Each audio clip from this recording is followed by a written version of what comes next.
What's up, Nigel? Yo. Welcome to the Wolf House, man. Thanks for having me. Today we have a legendary guest. He's the one who basically created the skater's YouTube blueprint. He's your favorite skater's favorite skater. He's got all the clips. Pretty much put everyone on, man. You're the reason we're able to continue doing what we're doing and live on YouTube. I've helped some people. As skateboarders. Gotta give you your flowers, bro. Thanks, bro. Appreciate it. Yeah, welcome. Thank you for stepping into the Wolf House podcast, bro. Definitely. Pleasure having you. So what's new with you? With me? Yeah, what's going on? Just taking care of myself, still filming a bunch, loving YouTube. Definitely what I've been experiencing is I had this weird feeling like 5 years ago where it just kept popping in my head and it wouldn't go away, and it still has not gone away. But something was telling me, it was like my inner self, you know, it was like, reach your prime self. Mm-hmm. And it like would just hit me up like almost once a day. I think you're being like, hey, bro. Yeah, like my higher consciousness, whatever it is like, reach your prime self. And I would like try, you know, but I was just trying to do it on my own. Mm-hmm. And I was just coming out of a really dark place. And, you know, in your 40s, it's no joke, dude. Taking care of yourself, like people will tell you all day. But once you're in it, yeah, you're like, whoa, yeah, this is no joke. Yeah. You know what I mean? Like, I'm definitely, if I take care of myself and I work hard, I can stay young. Mm-hmm. But it's pretty fleeting at this point. It's like mostly at that point about sustaining, huh? Sustaining. Like trying to feel good, essentially. It's possible to grow, yeah, but you got to work hard. Yeah. You got to treat it like a job. Yeah. You know what I mean? So for me to think like, I'm going to reach my prime self at 43 or 44, which it's looking like it's going to happen in 44. Yeah. I'm working really hard right now. I've been doing all this new stuff I've never done before. Mm-hmm. And, you know, that thought would almost come to my head every day for the last 5 years. And then one day I stopped drinking. And then my friend who owns this gym called Radiance, my friend Day. Okay. I just randomly bumped into him at like a Sprouts. Gotcha. And I haven't seen this dude in like 20 years. Yeah. Okay. So I saw him and like, it was weird. It was like, I heard his voice, but I haven't seen him in 20, I don't know how I knew it was him. And then he heard my voice because I was like, David? Yeah. You know? And then, because he now goes by Day, but his name was David. Yeah. So I call him Day now. I like that. Gotcha, cool. Gotcha. But then we sat there and talked for like an hour and a half. Mm-hmm. And, you know, he was telling me what he was into. I was telling him what I was into. I'm like really honest with me not drinking and how alcohol was treating my body because I think it's really valuable for people to know. Absolutely. I've reached a point where it's like if I drink, I just get sick. Yeah. You know? So I was telling him about everything and like he's telling me about what he's doing. And when he was like younger, he would come over and stay at our house. He was there like every day. Mm-hmm. And he told me there were some personal reasons why. Gotcha. But he was like so hyped to see me. He's like, dude, just come in, start training, see what happens, see if it's a good fit, you know? Mm-hmm. So, bro, he's got me on like a super good diet. He's got me on this stuff where we drink like a little bit of salt water every day, whether it's like Celtic salt water or Himalayan salt, because it gives your body all these extra minerals you need and electrolytes. Yeah. And a lot of people don't know, like the white table salt, it's like fake salt. Really? There's nothing good in it. Oh, wow. So it's really important for people to understand this. Of course, study and read and figure everything out for yourself. Mm-hmm. You know what I mean? I highly recommend that you need to figure out your own personal journey. Yeah. I can like point some things out. What works for you specifically. Exactly. Like you need to come to the conclusion on your own. Yeah. You know what I mean? Yeah. So, but then he started like testing me. He does these tests where he'll look at you and he'll be like, oh, you're weak here, you're weak here, you're weak here. And he's like, I don't want you to work on anything else but the spots where you're weak at. Mm. So the first 2-3 months, that's all I did. Like a lot of skaters, our hamstrings are really, really weak. From pushing and stuff. Huh? Well, just from lack of proper exercise. Our quads are super strong because we're squatting down like that. Yeah, yeah. You know what I mean? Mm-hmm. But a lot of skaters, they always start complaining about knee pain. You know? And a lot of it isn't even because of their actual knee. It's because their legs are weak or tight in weird spots. All the tendons are tight pulling, right? Exactly. That's what PT told me. Yeah. So once you start working on all that stuff, like he got me into cupping. So like cupping helps with like, okay, this is the best way to explain cupping. So when you stretch a muscle, it like pulls like this, right? Mm-hmm. When you massage it, it stretches or kind of pushes it in and stretches that way. Yep. So cupping, it pulls it out. Oh. So you're stretching like every way if you do all that stuff. Yeah, yeah. So he got me really into cupping and it was like life-changing. The ultimate stretch. Yeah, bro, because when you do all those stretches together, it's like, bro, your body is like expanding and growing and stretching in all these new ways. Mm-hmm. Bro, my legs haven't felt this good since I was like early 20s. Damn. And I'm 43, you know? You just found the fountain of youth, man. Bro, one of them. Yeah. Like, these dudes have been helping me with all kinds of stuff. Damn. So the dieting, the salt, the cupping, they're trying to get me into some yoga stuff. I should. Yeah. But I haven't. So yeah, I will eventually. Yeah, but I haven't done that yet. But then also just really focusing. Yeah. You know what I mean? I think when I was trying to do this, becoming my prime self all on my own, mm-hmm. I just couldn't stay focused. You know, now it's like I only hang out with skaters and people who are really trying to better themselves. Who are like-minded individuals. Yeah. Yeah, no messing around. Mm-hmm. You know, if they're in any kind of bullshit, it's like I can't hang out with them very much. Yeah. You know what I mean? But if you're really going for it, I'm gonna hang out with you a lot. Because it shows you really want it, you're really dedicated, you're really disciplined. You're pushing yourself. Yeah. You know what I mean? Mm-hmm. And like, so now it's not, I don't only just hang out with skaters who are like that. My whole gym at Radiance, all the guys there, you know, they're all like that. Damn. So I say it's a gym, but it's not really like a gym. Yeah. You got to go there to experience it. I'd love for you to come and meet the guys and see what they have to offer. I'd love to. Because we normally train Monday through Friday from 5 to 8 p.m. Yeah. And it's like insane, bro. Sick. Because these dudes, like, they're not just on like getting your body right. They're on like getting your mind right, getting your spirit right. Like, they're into some really deep stuff. The mind, the spirit, and everything else helps your body follow up with it, right? Yeah. If you get your mind right, get your spirit right, your body's gonna come into alignment. If you're firing on all cylinders, you know, he's really into like stacking different modalities or different exercises or different ways of thinking or whatever it is. You stack everything up, you start to grow in all these new ways, you know, and you find out what stacks or what type of exercises or stretches or, you know, ways to train work best for you. Mm-hmm. So I just keep going in there and I'm just like figuring out all this stuff. Like, I have this vibration pad thing that I've been working on a lot. You've probably seen videos of them, or you know, they're really hot right now. Yeah, yeah. But dude, I use it for balance. So I just stand on it with one foot for like a minute or two, and get my balance right. Like I kind of act like I'm doing a manual. Yeah, yeah. And then I do it with my other foot for like 1 or 2 minutes. Then that's how you've been doing all them tricks lately. Yeah, dude, because it's getting all my micro muscles to fire off, and I do that first thing right when I wake up. Those were asleep before. Yeah. Those were just. Dude, your micro muscles are the first thing in skating that fade. Damn. So if you can keep those activated and moving all the time, then it's really easy to skate when you want to skate. Yeah.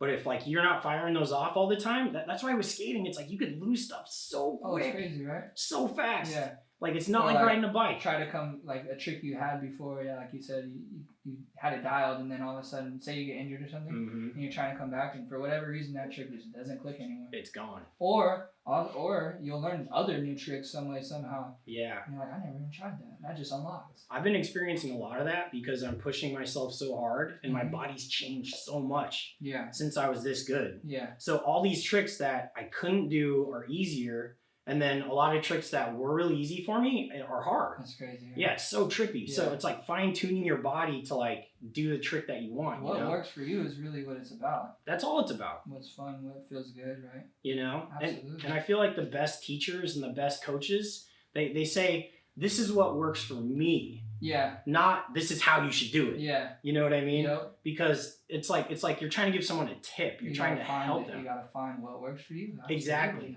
Experimentation is the way to do it. It's like learning a kickflip. You put your foot in all these different ways, and you're like, oh shit, it flipped. And then you land it. You're like, oh wait, I'm gonna just keep doing it like this. That felt good. Exactly. Develop that muscle memory. Dude, so recently, just today, I was figuring out, like I was doing this frontside flip up this ledge. It was like 3-star height. It's pretty high. I did it 4 times in a row. Damn, and then I tried to kickflip up it. And it was like, I couldn't do it right. You're used to going like that. I don't know what it was, but I tricked myself. I was skating with that kid, Christian Jordan, and I was like, watch this. I'm going to act like I'm a frontside flip, but I'm just going to kick flip. Oh. Did it perfect. Damn. So it's like just that balance. Yeah. And I don't know what it was, to tell you the truth. But it was something, and I did it like 3 times in a row after that. Unlocked it. Just boom, boom, boom. Bro. I was like, yeah. Fire, bro. So hyped. Hell yeah. So you'd say, taking care of yourself, health-wise, has helped you prolong your skate career? I mean, it's helped me get it back. Because it was like gone, dude. Damn. So that's even crazier. Dude, because I've stopped and started so many times just for like personal reasons. And just, you know, I'm the shooter. That's my job. Yeah. I gotta shoot. Yeah. You know what I mean? If I don't shoot, then, you know, I'm not gonna be able to go skate. Straight up. So there's, when I really fell off, like the first time that was really bad, was probably 10 to 12 years ago. And I just fell into the thing of like, oh, I'm out skating, so I'm skating. Like a lot of filmers think that. They're like, oh, I'm out skating, so I'm skating. I'm moving, I'm doing it, so I'm doing it. Exactly. But are you really doing it? No. And then, so one day I was trying to ollie up the, you know that ramp at Westchester?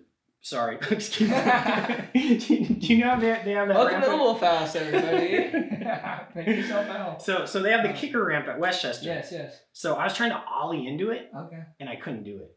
You got that, bro. Bro, I didn't have it that day. That. I couldn't do anything that day. Oh, shit. I forgot how to ollie. Damn. It was like, oh my God, right? What is wrong with me? Like so, dude, honestly, so I keep trying to tell people, you know, and I really hope people listen to me about this. You can completely lose everything in skating. It's happened to me 2 or 3 times. You don't move it, you will lose it. Bro, and so many people, they're like, oh no, bro, you just gotta work the rust off, this and that. And like, dude, you don't understand, man. I literally had to learn how to ollie all over again. Skate shape. Bro, it's a real thing. It's mental, it's physical. There's so many things. I felt that same thing, bro. Your balance is so touchy. You know what I mean? And so many things can mess you up. You know, like I dated a bartender for like 14 years. So I drank a lot. Yeah. And if I could go back in time and tell myself anything, main thing I would say is don't drink. Don't drink. That's it. Just out smoke. Of everything. I'm just kidding. Disclaimer. I'm not encouraging any smoking or drinking, anything like that. We just messing around. We're having fun. We just having fun. Man. Yeah, but for me personally, that's the only thing because I've cut out alcohol from my system and just my way of living. Yeah. And it's insane the difference that's happened in my body and my mentality and just my energy and everything. It's so different, but that's just me. Yeah. You know, there's plenty of people out there. If you're drinking, everything's good. Yeah. I love it. Yeah. Like, have fun with it while it lasts. Do you be safe and drink some water after. Exactly. And take care of yourself, sweat it out, do whatever you got to do. But for me, it don't work no more. So, and since I stopped that, everything's been going great. But, how old are you? I'm 43, halfway to 44. When's your birthday? July 2nd. Yeah. Giving us all hope, bro. Bro, hey, all I gotta say is I can go through like what I do every day. If you want me to do that real quick. Sure. So I wake up like around 5 or 6. I do my balance thing. It takes like 10 minutes. Then I make some hydrogen water, which is really, really good for you. Got you. And it's not that expensive. There's ways you can get hydrogen water that are good. And I don't use tap water anymore. I buy spring water from like Sprouts or Trader Joe's or whatever. I love spring water. And you notice the difference? Yes, big time. Gotcha. So I'll do that. I'll drink that. I'll get to the skate park by like 7. I normally skate my hardest from 7 to 10 because most skaters aren't awake by then. Isn't that funny? So that's my time. Early bird gets the worm. You get it in before everyone wakes up. Big time, dude. Bro. And clips before noon. Yeah, that's what I'm saying. I love getting a clip at like 8 in the morning. That's amazing. It's my favorite thing because then I'm like, dude, look what I did. You fools are still sleeping. You know what I mean? It's like the best feeling ever, especially in your 40s, dude. It's like crazy. You're ahead of everyone. It's you know, I'm very blessed right now in the sense that I have the support system I've always wanted and needed, and it's just there for me. Yeah. You know, and I'm telling you, for the last 5 years, I've been attracting it. Yeah. And it finally came. Is that the best way to say it? Yeah, you're manifesting the hell out of this one. Dude, big time. Dude, it gets crazier too because the night before, oh, you're gonna love this. The night before I met my friend, I just saw an Instagram post that says like you need to surround yourself with your wolf pack of your people who are going to help you. Yeah, who are going to help you reach your goals. Yeah. And those are the people you need around you the most. That's right. And as a man, if you don't have those around you, you're not going to be as strong as you can be. So the next day I met him. Damn. It was so crazy, bro. Brought y'all together, man. Bro, so good. It's crazy how that happens. It is. Okay, so I skate from 7 to 10, then I'll hit everyone up to film. I normally don't eat anything till dinner. Yeah, I'm really into intermittent fasting. So you go skating without, you don't eat and you skate? I had a big old dinner.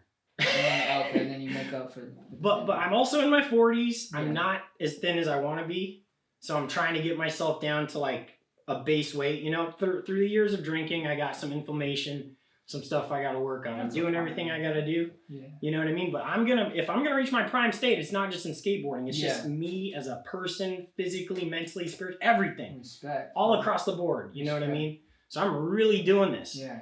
So for dinner, normally, because, you know, everything's self-explanatory, I just go and film until I'm too tired and then go home. Yeah, your brain is tired out. I'm like dead. Yeah, I feel that. So then I'll get home. I make a really good steak, like organic grass-fed steak with organic pasture-raised eggs. Making me hungry, bro. Bro, I eat this every night. Avocados. And, you know, I might have some like kefir. There's a company called Raw Farms that has really good butter and really good milk. Shout out to Raw Farms. Yeah, that's unpasteurized. So it has all the probiotics and everything inside of it that your body can use and needs. Mm-hmm. So I eat all their stuff. I love their stuff. Gotcha. I also have, what is it called? Kimchi. My friends have gotten me really into kimchi. Yeah, because kimchi has a lot of probiotics in it as well. Okay. Yeah. I just think it tastes good. Yeah, I like it too. I mean, that's good though, because your body's like, yo, I need this, I want this, you know? I like bone broth a lot too. Bone broth's really good for you. It has a lot of good stuff in it. You can buy it in like a little box from Sprouts. I know exactly what you're talking about. Yeah, and I've gotten to the point where a lot of stuff, if you heat it up, it kills off a lot of the good bacteria in it that can help your gut, help your body. Yeah. So a lot of this stuff, like, I mean, it's kind of weird. I'm not going to lie. But like, say like butter, it's like I just cut the butter up when it's cold and just eat it with a steak. All right, so I eat a lot of food at night. So normally I don't even really get hungry until that time the next day. You just bulk up at night. Yeah. Yeah. So, I mean, a lot of people are probably going to say I eat too much, but I mean, it's just what's working for me right now. It carries you into the next day. Yeah, and normally, because I'll eat like 4 to 6 eggs.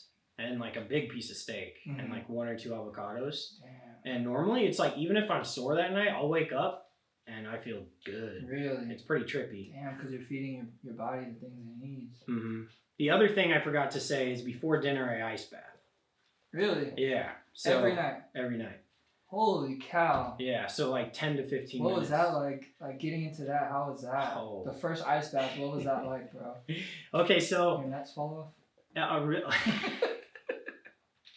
So my mom actually hit me up because I'm indigenous, right? I grew up on an Indian reservation. That's right. So when I was younger, I did a sweat lodge with like all these elders. You know, I was at boarding school, like a native boarding school. If people know, like I went to a native boarding school. Wow. Okay. Yeah. So I was the only kid that they had go into this. It's kind of crazy. Damn. I was in the winter, and you go in there, it's all hot. The first time I ever tripped out or had a vision was because of that. It was an ice bath. No. This was in a sweat lodge. In the sauna. Yeah, but this is what I'm getting to is that supposedly my mom hit me up and said our genetics are predispositioned to like love the hot like that and then love the cold because it does something to your nervous system and your brain. Gotcha. It helps you like reset. It's really strange. Okay. So when I was stopping drinking, I would have these weird cravings. I'm like, I need a really cold shower, you know? And my ex-girlfriend's like, what? Like, I'm gonna get in a really cold shower right now. And she's like, why? She's like, I don't know.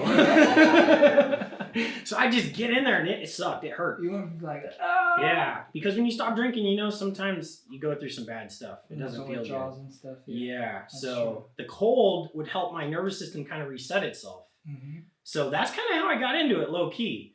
And it really helped me a lot. But if you think about it, when you're going through stuff like that, that's the last thing you want to do. You're shocking your body to fullest extent. Fullest extent. And for some reason, my nervous system and body was like, that's what you need. So a lot of the times when I get a gut feeling or a pull to do something, I just do it. Shout out to you for being strong enough to, one, go with your gut feeling, believe in your intuition, and freaking put yourself through that discipline every night. That's what it takes, guys. It really does. Like, it's kind of trippy because it was weird. Like the first time I did it, because my nervous system was just shot. Yeah. You know, when I was going through, I was like, this is horrible. You know, it felt like needles. Yeah. But then after I got out, I was like, wow, I feel way better. Refreshed. Yeah. So even after that first time, I think it got easier for me. Yeah. But now it's like I can get in and I don't even shiver. Crazy. I'm just chilling like on my phone, doing some edits, checking Instagram. The muscle memory. Like, oh, 10 minutes, I'm done. No way. You can just jump out. I need to get on that, dude. Bro, it helps a lot. It helps with your mentality, your physical self, putting yourself in a situation you don't really want to be in. Yeah. Because no one wants to be in that. But once you start to reap the benefits of it, you do. It's the weirdest thing. Yeah. But when you first get in, every single time it sucks. Oh, yeah. It sucks. Oh, yeah. It's not fun at first. You know what I mean? But I've always run really hot, so I'm taking my sweater off. Oh, you're good, you're good. So I sleep with like my windows all the way open. AC on. Bro, I mean, where I'm at now, I'm pretty close to the beach, so I don't have AC. Yeah. But I don't really use blankets. Gotcha. So my body just loves to be frozen. I'll just put it on the table. There we go. Sick. So that's just how I've been, you know? Sure. So the cold is just, it's good. And then it's kind of crazy. A lot of the guys on our reservation, my brother does this too. Even in the winter when it's snowing and it's like negative degrees, we'll have our window cracked and a fan on us. You guys, man. So trippy. Bro, we're just built different. Y'all are built different. Way different. Like, I love the cold. Yeah. I love it. That's fair, man. Well, welcome to the valley. It's been raining lately. It's nice. It's nice in the valley in the wintertime. I like it. What was your first board setup? Oh my God. Okay, so I started skating. Sorry. No, that's fine. You can jump around wherever we want, man. We've known each other so long. It's all good. But I started skating June 1994 in Torrance, California. And I first started messing around on my little brother's board. He had a Nash. And I would just do like these like power slide type 180s, not moving. Yeah. And my brain just got hooked. He's like, oh my God, I can do a trick. This is so cool. So my brother's like, yo, bro, you need to get your own board. So I started asking all my friends at school, like, yo, you got an old board? You got an old board? And one of my friends sold me my first board for $15. It was an in-house blank that basically didn't have a nose or tail anymore. It had some beat up old ventures and like bearing covers. Yeah. But that was my first board. I loved it. Dang. Do you remember what wheels, what bearings? No, you couldn't even tell. That's true. They were so small. They probably took them off some roller skates and put them on the board or something. No. They were skate wheels. Yeah. But back then, it's like, you know, people were skating like 45s. That's true. There's so many little tiny wheels. Yeah, so by the time I was done with them, they were dusted. But check this out. The first board, and one of the only boards I ever paid full price for, was a Steve Caballero Palo Peralta. That's legendary. Yeah, and now I work for him. Look at how full circle that thing. Dude, it's so dope. Shout out to them, man. Yeah, man. Shout out to George, dude. Yeah, George and Stacy are the best, dude. Stacy, George, legends. So sick. All the people at Skate One. Yeah, shout out to Skate One, man. Bones has been holding me down since I don't even know, bro. Since I lived in San Diego, you know. Way back. Shout out Jared Lucas. Jordan Hoffer, you know. Yeah. That's family. Oh, geez. What's your current board setup? Right now, I'm skating an experimental Powell flight board with some ventures still. Actually, you gave me my first set of ventures that I started skating. Yeah, when we did a board setup or something, you gave me some ventures and they sat in my car for a bit. Then I skated them. I was like, I'm never not skating these. Yeah. These are the shit. Much love, Ventures. Yeah, dude. Big love, Ventures. I love them. Like, almost all my best stuff ever was on Ventures. So, I'm back on Ventures again. I love them. I right now I have some size 50 Bones wheels. Swiss bearings always. Working for Skate One is the best because you always have Swiss. Yeah. So, I have some Powell grip tape. And just, I think it's mini logo hardware. Nice, dude. That's what's up. Hyped. Gets the job done, bro.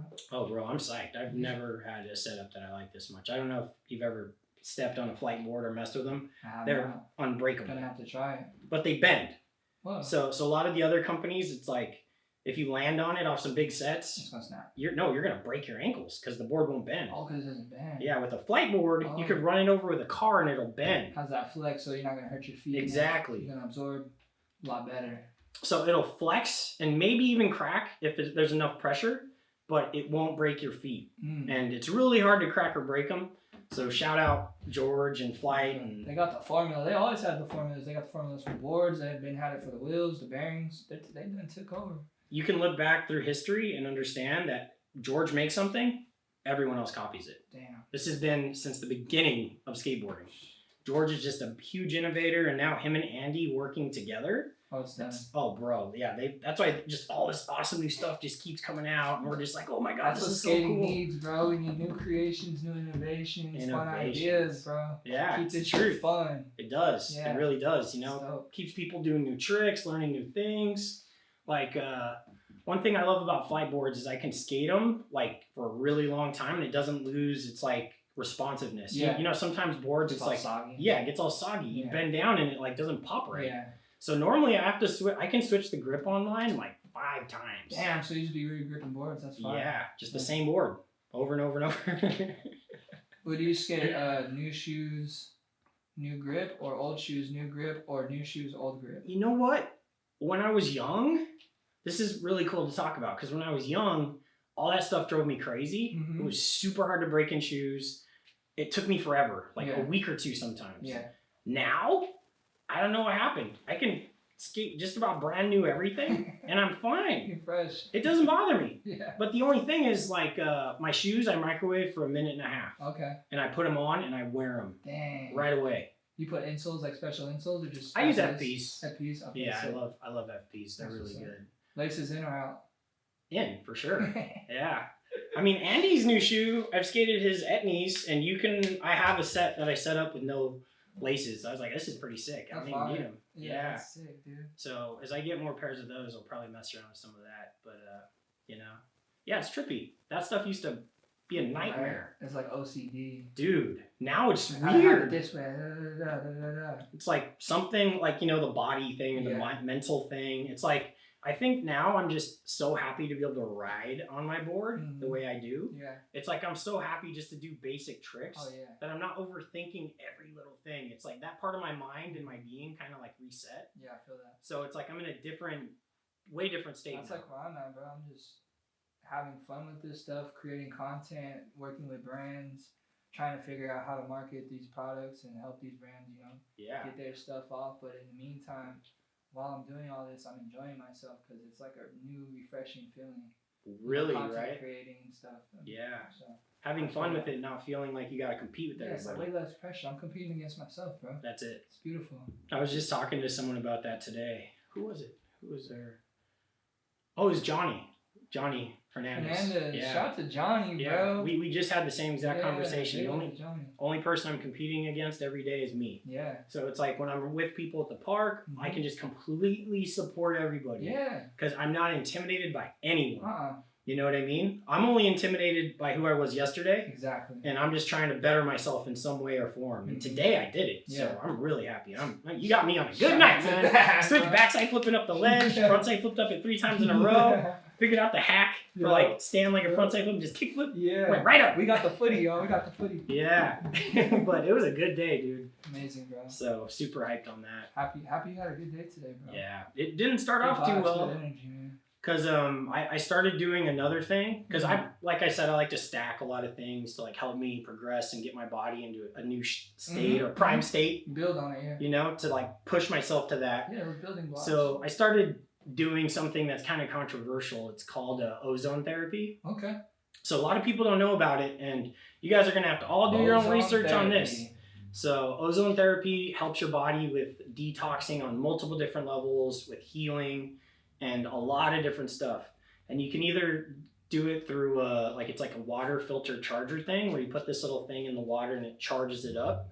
It's crazy though, because when you charge the water up, it only lasts for 20 minutes. So you got to drink it quick. Wow. Because the charge dissipates that fast. Yeah. So with like hydrogen or alkaline water, that charge lasts for like 3 days. Running through it. For 3 days. Damn. Okay. But with ozone, it dissipates real quick. Right away, yeah. I can't talk too much about it, but it's, it helps your body detoxify on a cellular level. Today it was rough, bro. I just felt all weird because I was like, oh, this is dehydrated. It's just getting your body to push a lot out. Yeah. So you can feel just kind of like, depleting. Almost sick in a way. You're ridding yourself of the toxins and stuff that have been depleting your body. So exactly. You're like dehydrating yourself to rehydrate yourself. In a very strange way. Yeah. Yeah. So it's like all this stuff, your body knows that it needs to get rid of it. Mm-hmm. So it all goes into your bloodstream and you start to get rid of it. Amazing. And that can make you feel just really tired or almost sick. Some people get really sick. I didn't get sick, but it was really hard to sleep last night. Yeah. It worked today. The skate session was great. So well, I mean, for 4 hours it sucked. I couldn't do anything. Dusted. Yeah, and then I just started skating up that ledge with JP Souza, and we were just talking about manis, and I'm like, okay, well, I'll try some manis. Got 5 in a row. There we go. And then did nose mani, got 2 in a row. Yeah. Switch mani, got 2 in a row. And I was like, okay. Switch mani, the long ledge mani pad? The one where it's the double set. Sick. Okay. So there's no runway. Yeah. So you just gotta jump on your board. Yeah, I was wondering which one you were. Yeah. That's it. So you just jump on your board like it's a street trick and bam! And it's high. Gets you like ready. Fire on. So I'm really like that's how I know when I'm getting into a really special place with my skating. I will go to a place and practice something that's really hard. And it's only fun if you can land it really. Or you're getting close. So it's really important to like do that when it's the right time. And I've been in tune with my body enough that it's like, I can do this. It's fun. Yeah. But if I didn't do it on the right time or day, this is horrible. I'm hating skating right now. I can completely relate to that. Like the courthouse trick, one of them, tray flip nose manual, late flip. Like I went to Beebles Park and I did tray flip nose manuals 10 in a row every day for like a week, bro. And then after I got those down, nose manual, late flip. But bro, putting those two together and going through the process, like certain days I would go to the spot and it was just like not happening. Just like you said, hours of nothing, and then some way somehow it clicks because you just keep grinding. Your body figures it out. Yeah. Yeah. So for me, and one of the things I could say for any skaters out there who are learning to skate again, for me, it's like I'm pretty gentle with myself. In the sense of like, I let my body feel out how it wants to skate. It slow, yeah. You know what I mean? Yeah. So I start off with like, just doing a regular mani really far and flat, switch mani really far, nose mani really far, fakie mani really far. Yep. And then just all the 180s. Yep. And just kind of feel the movements going. Dude, it was horrible today. My 180s, like it was bad. I felt like I hadn't skated in a while. And sometimes people get really pissed off. I was just like, I'm cool. I'm just going to keep messing around. It's not a big deal. Because it's not the end of the world, man. There's always another session tomorrow. Exactly. You know what I'm saying? And I want to skate till I'm like 60 at least. Dude, you're giving me hope. I swear, bro. Bro, I got a really deep, strong vision. Because one of the things my trainer, Dave, he told me, he's like, you're going to be better at skating than you've ever been before. Yeah. And when he told me that, something inside of me just like, and I don't know what it is, but I believe it. So it's like a deep inside, like I know I can do it. You know what I mean? Here's what I think it could be. So like, I'm big on wolves, right? Everything, we are wolves. There's a wolf inside all of us. There's an inner beast, persevere. As long as we keep going and build on stuff, we'll get ahead. Like just you said, the next day could be better. But I also believe in the phoenix. Oh, because big the time. Phoenix burns out and then it recreates itself. And I feel like a lot of us have that inner phoenix. Oh, I strongly resonate with Phoenix that energy. Second animal that I resonated was the Phoenix. Yeah. You know what I mean? Like breaking yourself down to come back out as ashes and be bigger than you were before. Yep. When you were already so big. Yeah. I feel that, bro. That's why. You were that. Yeah. I mean, that's why it's like, I've gone through that process so many times. This time, it's just on so many different levels. Before it'd be like just in my skating or just in my spiritual life or just with my friends or family. Now it's like on everything all at once and it's just all just growing, Yeah. And maybe it's just because, I'm 43 now. It's like my brain, my body, everything just knows, Because I swear, my birthday this year, I turned 43 and I was like, damn, if I don't really start going for skating, it's a wrap. It's going to go away. I might not ever be able to do it. So that was like a big driving force in my mind. It's like now or never. Yeah. So at least I was skating, I was taking care of myself. But until I met my friends at Radiance, it's been an insane amount of growth. Damn. So fast. Much love to Radiance, man. Bro, I can't wait for you to meet them, man. I can't wait to pop in there, bro. They're so sick. They're gonna help you elevate your game for sure. Just one visit with those dudes, if you take what they say and really do it, you will be a beast.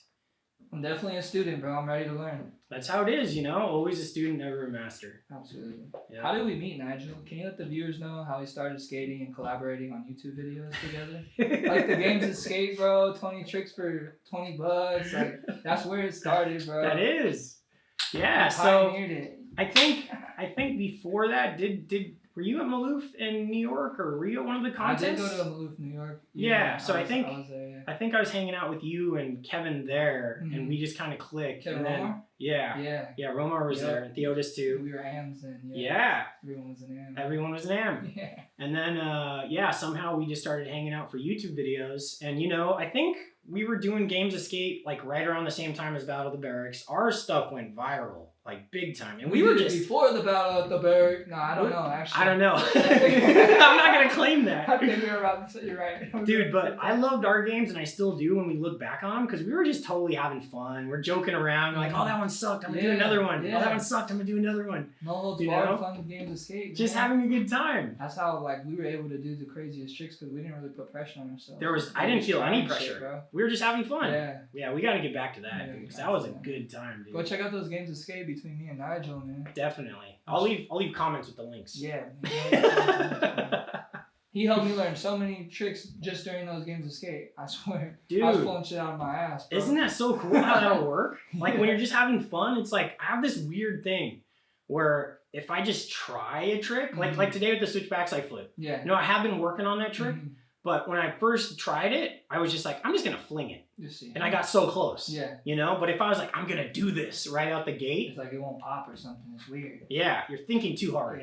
Yeah, you're overly focused. Skateboarding takes a certain amount of focus, but you can be overly focused too. Yeah. I think it's kind of like the Gons or the Day One effect, where it's like when you throw that fun, silly factor into it, like, oh, I'm just going to try this. Like that magic. It's magic. Yeah. It really is. Magic wand.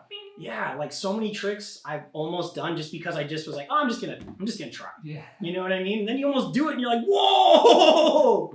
Like, dude, back in the day, I almost switched back nose blunt at a table. Damn. And I just thought of this. Like, I'll send you the footage so you could show it in this. Yeah. Bro, okay, so at this time, me and Paul were really focused on getting our pop. We used to use ankle weights and all this crap, but we got our pop really high. Yeah. And I remember, because I was thinking about it last night, I was like, how did I do that? So I remembered I was just switch-alling up the table. I was doing like switch frontside 180s and like sliding switch frontside nose blunts. And I just switched backside 180'd up it, and it felt pretty easy. And then one of the times I touched my nose and it just slid.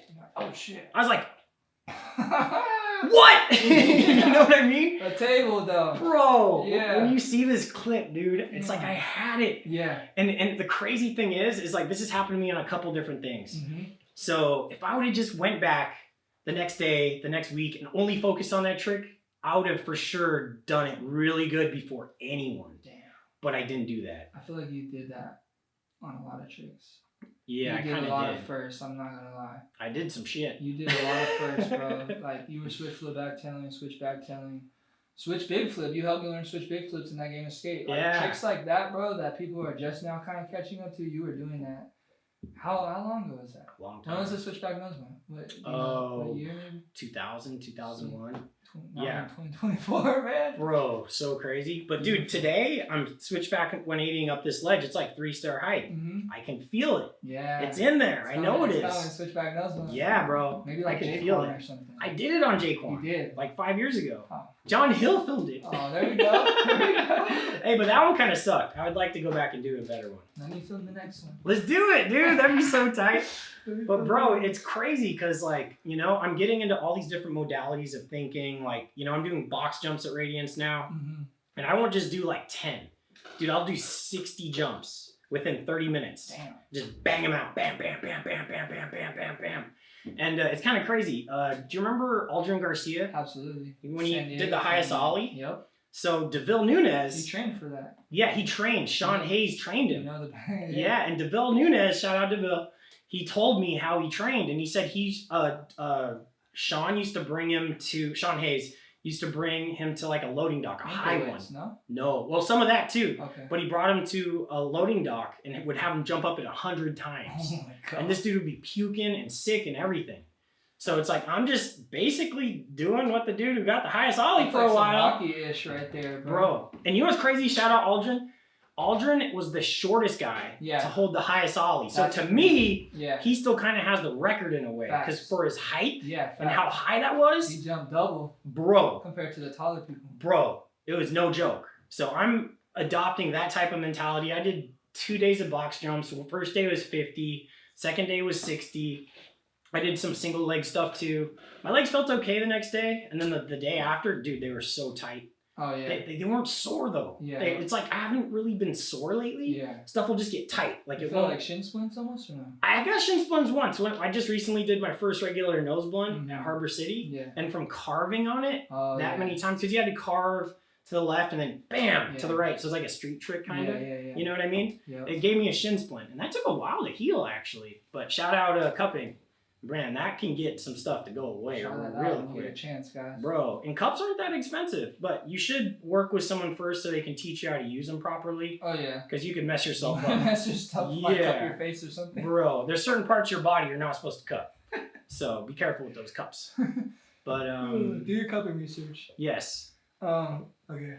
What was it like hanging out at 118 Board Shop in the Valley, meeting P-Rod, and basically taking him under your wing in the beginning? 118 was kind of like the hub for a lot of the best skaters in the Valley. I'm not going to say all of them because there's also Val Surf, there's Valley Skate and Surf. But with 118, it's like, you know, we all wanted to film all the time. At the time, like, I was able to get some money from my tribe and get the VX1000, like, way before a lot of people had it. So my dad also randomly had good editing equipment. So me and Paul, as soon as we met, dude, we're just like, yo, let's start filming a video. And it was kind of just me and him working on it at first. And then everyone else started wanting to jump in too. But, you know, we just filmed on it. We kept everything secret, our tricks. Like, it was so fun, dude. But we really just stayed focused on making that. And then it was just kind of like our hub. You know, it's like home base. You know, I would go there every day, like even when I didn't work there. And then I got a job there, and then I was there almost every day. But I still have dreams about that place. Is that how so those weird. early videos came about? Like proof forecast? No, those are a long time after. But those the first videos. I'm so sorry. It's okay. Let's back it up. Real quick. We'll get right back into that. So the first video was collaboration. I met Paul right around 99, 2000, I believe. We just talked about this. Mm-hmm. But we did that video, and then we started working with Andy Netkin on IM. I think that came out like 2001. That's a big guy, Andy. Yeah, bro. So that came out then, and then after that, I went through some crazy stuff with my dad. Like, we had a house, and we lost it. We're like homeless for like a month or two. Paul found out I was homeless. Yeah. He's like, bro, just come move in with me, man. Yeah. I was like, yes. Wow. So what an amazing guy. Dude, the homie, bro. Damn. Like, best friend level, really you know? He That's big time looked out. Yeah, family. Yeah. He totally hooked me up, bro, because I don't know what would have happened. Damn, honestly. He gave me like a big platform to figure it out. At that time, it got so bad, I sold my VX1000 to Dario Rezic. Oh, wow. And Paul remembered when I sold it too. He's like, oh yeah, you sold that at DMV. Damn. I was like, what? I don't even remember that. He's like, yeah, bro, I remember. I was like, why are you selling this? Yeah. Damn. So I sold the camera. And then one day, Paul's like, hey, we should get a VX. Do you want to start filming again? So we figured out how to get a VX1000 with Cersei Wallace, and then we started working on Forecast, met Mike Mo. That's how all that happened. Wow. And then, you know, that project was really good for us. It was great. I still love that video, and, you know, I'm really proud of it. But then we started working on Proof. Proof was cool, it was fun, but I was starting to mix SD and HD footage together, which you just should never do. Yeah, I'm just going to be completely honest. You should never, ever, ever mix HD and SD footage. I'm still proud of this video, but it was so much hard work. It's just like, dude, I look at it and I'm just like, I don't even want to look at you. It was so hard. It's done. It was so hard. Yeah. And that was when YouTube really, really, really took over. Yeah. So we didn't make any money off of it. Yeah. I worked super hard for a long time and pushed myself to my limits. And, you know, I am proud of it, but it just doesn't have that same magic that Forecasted. You put that magic in it already, so it lives. It has its shelf life. It's right there. But then Forecast, what was that like? Oh man, that was just like, it was so meant to be. Like, you had the formula figured out going into the second video, or no? Well, okay. Well, I mean, you know, with the skate video, I'm gonna say that, you know, you kind of. It's like magic in a sense that you get lucky and everything coalesces at the right time. Right. You know what I mean? Yeah. So with us in Forecast, we only worked on it for like 9 months, I think. All the footage and everything just flowed together perfectly. Damn. And then with this video, so much stuff changed. Like Shane O'Neill and Nigel were both supposed to have parts in this. No way. And then it didn't work out. Damn. Just think, you know? There could have been a Shane part in the Nigel. Yeah, I think it would have been Nigel's footage that he lost with his dad. No way. If Nigel sees this, I'd love to talk to you about it. Because I think that's what it would have been. We need Nigel on the pod so y'all can talk about it. That for real. Insane. I even put out like a trailer of Nigel because we went out filming one day. Damn. Yeah. So you have some of that behind the scenes footage? It's only one night.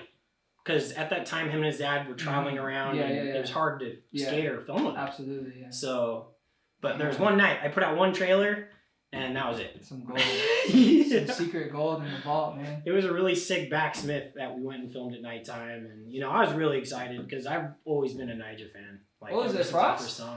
No, it was the Valley College, I think. Oh, you know, there's those rails there. It's like grass. Yeah. Big ass. Mm-hmm. He was probably doing some crazy shit. Back then, when he was a little dude. Backsmith the 20 when he was 8. Dude, so crazy. But he's always been one of the best. And you could see it at a very young age. I'm super happy to see what he's developed into. And I'm hyped on any of the projects and things I've got to film with him on. Yeah. Like, I was the first one to film for his very first Street League video ever. It was me, his mom, Rob Deerdick. Arizona. No, it was before that.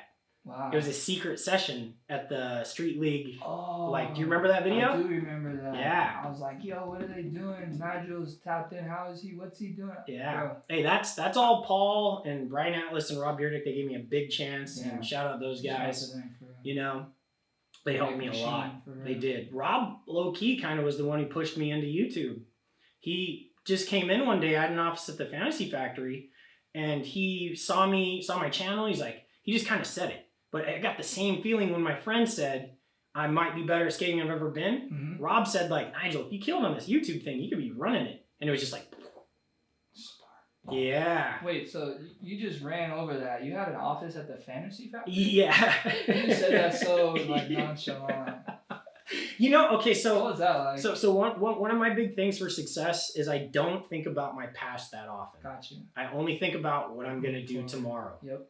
That's it. Yeah. I will think far in advance a little bit, but mainly it's just tomorrow. Like, what am I working on tomorrow? And then after I do that, it's like, okay, that's done. What am I doing tomorrow? Okay, that's done. What am I doing tomorrow? You know, because if you get caught up with who you were, what you've done, you start to think like people owe you something or you're supposed to be something. Yeah. It's like, no. You're falling into that master's mind, state of mind. You're not the student anymore. You got it all figured out. Exactly. Yep. So that's how I force myself to stay in that student's mind. I don't think of any of that stuff. That's the secret. Right? That's just something I did. Damn. That does not matter. He's dropping gems, y'all. I mean, that kind of is a good one. That but really is. It takes you to displace yourself from your ego. Absolutely. So that you're not always thinking about that. Because it's really easy to think about that. But you just got to focus on what you're doing tomorrow. Because you'll start thinking about like, I've done this, and this. I've had these blessings, and this is what's gotten me to here. So that's when, like you said, the ego comes in, and it's like, I did all this to get me here. So like, what else? What's next? What do y'all got for me? You know what I mean? Yeah. And that's when you get fucked up. That's when it all messes up. You gotta be willing to like reset all that, put it away, and just like, who do I want to skate with? What project makes sense right now? Absolutely. Is this gonna take a bunch of days, but it's worth it? Absolutely. You know, like you got to think about it from a very logical perspective. Like, where do you fit into the puzzle? You know what I mean? And like, even if it's not doing Street League stuff with Rob Deerdick, you know, it's still something really cool. Like today, I shot with Christian Inside, and it was awesome. Yeah. You know, and to me, that's just as valuable as the stuff I did at Street League. Absolutely. Because it's what I'm doing now. Yeah. You know 100%. What I mean? So Nigel, do you enjoy filming or being filmed more? Well, I'm still in the place where I'd rather set my phone up on a tripod because I only film with my phone or a GoPro now. Gotcha. I know how to film with it pretty well, so most people can't tell the difference. Yeah. But I'll normally set it up on a tripod, and you know, if someone really wants to film me, I'm okay with it. But I still have that weird thing of like, I'm not good enough yet. I get stressed out, you know, and like I'm working on stuff that I just want to work on. That's how I feel every time. I'm right? Like, all right, bro, just give me 10 tries, and then if it's like not, I can't do it in the 10. I'm like, I feel so bad. Like, so sorry, you're sitting here filming me, bro. It starts to mess with you. It does. It really does. Yeah. So at this point, like, I like to film people when I know they're gonna land something. You know what I mean? And I've been filming skating for almost 30 years, so I'm pretty good. Yeah. Yeah, you know, I know, like, I can, like, ask them, like, hey, can you get kind of close? Can you land on it? Like, are you really going to try? You know, I know all the things. It's like, I'm not just some kid who doesn't know what I'm talking about. I skate as well. Yeah. So I get that respect from a lot of the guys, you know. Sometimes, though, there are skaters, like my friend Christopher Height, skates for Powell. He's been on some, like, first try-ish. Damn. So I know, like, he has my respect now. That's how you do it right Bro, yeah, he's got me on my toes now. And he's got it where it's like, you know, it's kind of that magic just try thing, and he does it. Yeah. It's hard for him to do it again. Damn. Because he just let it happen, so you know? To capture that moment. Yeah, so now he has my respect where I'll just film him because he's earned it. You know, where like Andy Anderson has that as well. You know, there's other guys. This happened there, the 9 Club. Spanish Mike. Should I answer it? Answer it. Should I answer it? Spanish Mike. Okay. Spanish Mike. Spanish. What's cracking, dude? Just trying to get some dinner right now. Tight. Hey, you're on the podcast with Nick Tucker right now. You're on the Wolf House podcast, bro. Oh shit! You're live. Wait, are you there live? Yeah. Well, it's not live, but. What do you want to say to the people? Any words of encouragement? Eat your veggies and get good rest. Yeah. Eat your fruits. Dude, it's so sick because on 9 Club, Heathmo called me. So now you're on this one, and then you called me. It's too sick. Just to repeat this, we got Spanish Mike on the call. What are the odds? I know, it's amazing. hey, thank you so much for the sesh today, dude. It was a really good sesh. I learned some new stuff. You'll see it on my story. And hopefully I can hit you up in the next couple days because it's supposed to be raining. Sounds good, brother. You enjoy. Have a good one. All right, bro. Love you, Mike. Have a good day, bro. Love you, bro. Later, guys. Peace out. Yeah, that was Spanish Mike. So sick, dude. Spanish Mike tapping into the Matrix, man. Yeah, dude. Meant to be. He's in the Wolf House. What is your opinion on YouTube Shorts versus YouTube long-form content? Okay, so YouTube Shorts are good for promotion and getting subscribers. You're not going to make a lot of money off them unless you start to get in the millions of views.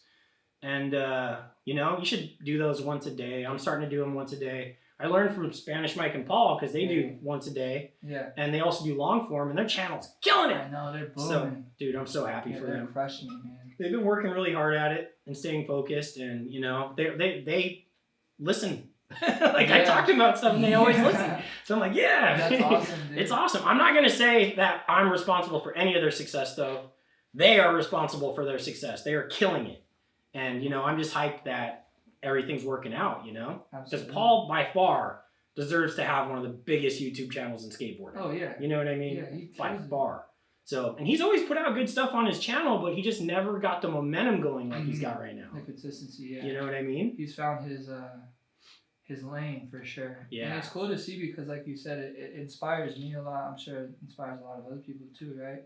But it's really helped me step up my YouTube game. Yeah. And really, like, you know, get these podcast episodes going, you know what I mean? Like, really ramp it up. So shout out to Paul Rodriguez, shout out to P-Rod, shout out to Spanish Mike, shout out to you. Thanks, bro. All y'all are successful, man. Appreciate it. Well, we're just working, you know? And for me, I think one of my biggest tips for anyone trying to do a YouTube channel is, we've talked about this before too, it's just do stuff that you like to do and that will just kind of work out eventually, most of the time.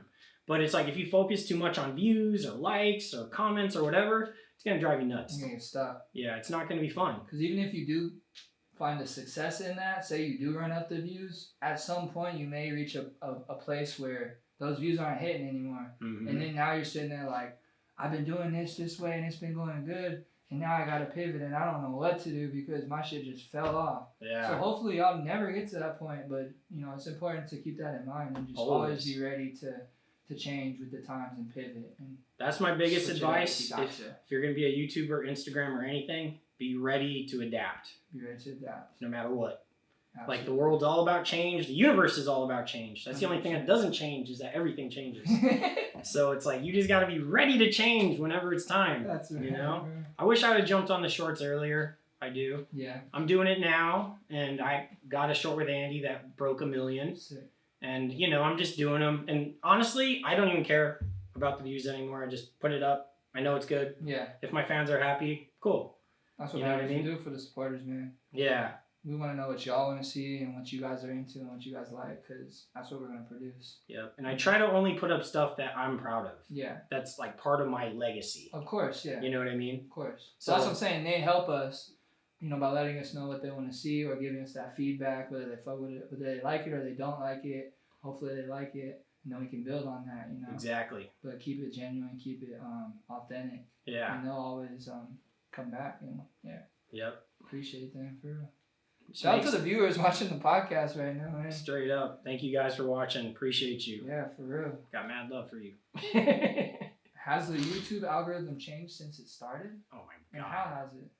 Bro, okay, so in the beginning, I was just doing like clips of the day. Mm-hmm. So it was almost like shorts is now. Like vlogs kind of? No. I was just like a little... Oh, yeah, just gnarly skate clips. Yeah, 5-10 second clip. Short clip. Yep. Those did great for a while. And then they started wanting longer stuff. That's when we did like games of skate and like, so it's always evolving. It's always changing nonstop. Yeah. Like right now, supposedly, if you put really good stuff in the first 30 seconds of a long form video, then it will probably do well. So focusing on that first 30 seconds, whether it's like little excerpts from the whole video, like our whole vlog, whatever it is, like put some banger shit right in the beginning. I hope you guys are taking notes, man, because I am. Yeah, it's really important. The first 30 seconds for like a long form is really important, and the first I think 5 to 20 on a short is. Oh wow. So, it's just you gotta put up stuff that's gonna do well with all the other stuff that's out there. And there's a lot of people uploading a lot of amazing stuff on YouTube right now. So you're competing with everybody. You gotta catch some people's attention, man. You have to. You gotta stand out and be different. Yep. Absolutely. So it's really important.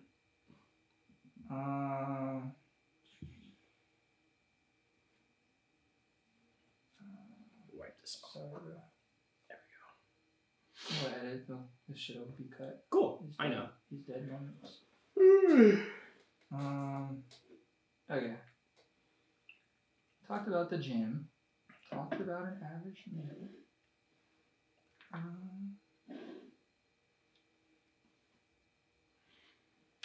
Fuck it. Let's get into some crazy shit, man. I heard a crazy story about a certain someone, you and a friend or an old friend. Probably not a friend anymore. Not a friend anymore. Wild shit that happened. Can we get into that story, man? Let's talk about, Yeah, I think it's really important, and I haven't talked about this on any of the other podcasts, and it's really important for people to understand what happened to me. Yeah. And that it could have totally been prevented, and that people need to be responsible if they have some type of illness or mental state that they're going through. So I was hanging out with my friend. He has sleep apnea, and he's supposed to wear a mask when he's trying to rest or go to sleep. Yeah. But this dude's a DJ, and he would go to these festivals. He wouldn't bring his mask. And some of these festivals are 2-3 days, 4 days. Just going, yeah. And he would just be up the whole time.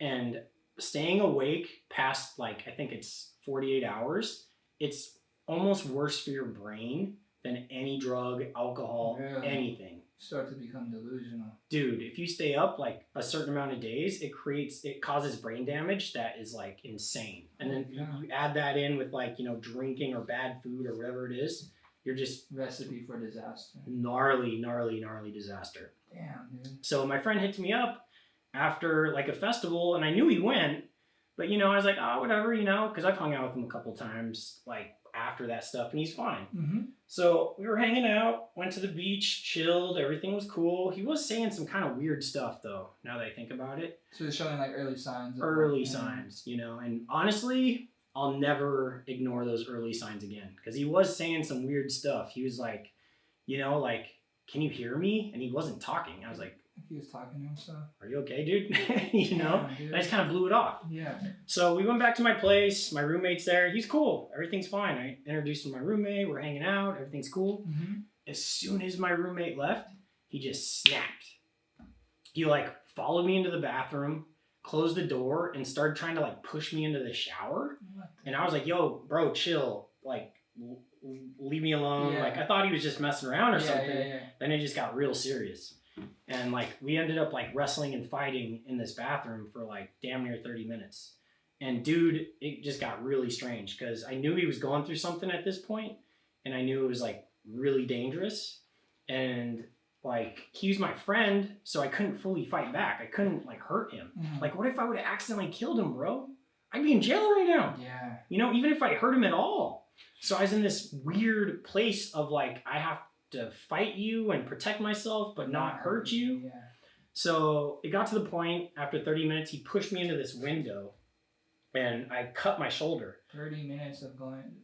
Dude, all kinds of weird crap. Dude. So it got to the point where we ended up on the ground, and he was like grabbing my hair and pulling it and wouldn't let me go. And some of the blood came off my shoulder and went all over his face. And then he like snapped out of it for a second. I got up and booked it, bro. I was out.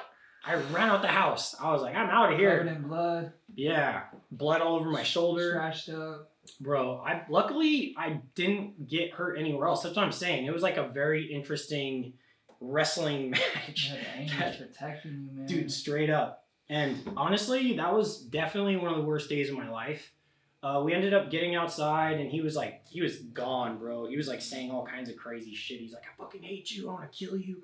I want to kill your roommate. I was like, whoa, bro. Like, what is going on? You know, I just kept trying to calm him down. Like, yo, just chill. Like, take some deep breaths, sit down. He's like, no. And just kept trying to chase me and get me.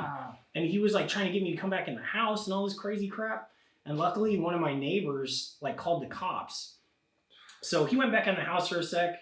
I went in just to see what he's doing, like looking like, yo, bro, what are you doing in there? In my place. In your house. Bro, so whack. So I can laugh about it now because I feel that laughing at stuff like this is a healing thing. It really find is. The humor in it so you can heal yourself. Because it's so crazy. Absolutely. You know, and it kind of was my fault because I should have noticed what was happening. And now it's like, I understand. Like, if someone starts tripping out, I'm like, yo, I gotta leave. Like, he's tripping. Yeah, he's or like, really tripping. Something's going on. Yeah, Something might happen. Yeah. And I'm not gonna be around for it, or I'm gonna help you find someone who can take care of you. Because, you know, when someone's tripping like that, that's on a whole other level, dude. So, cops had to come.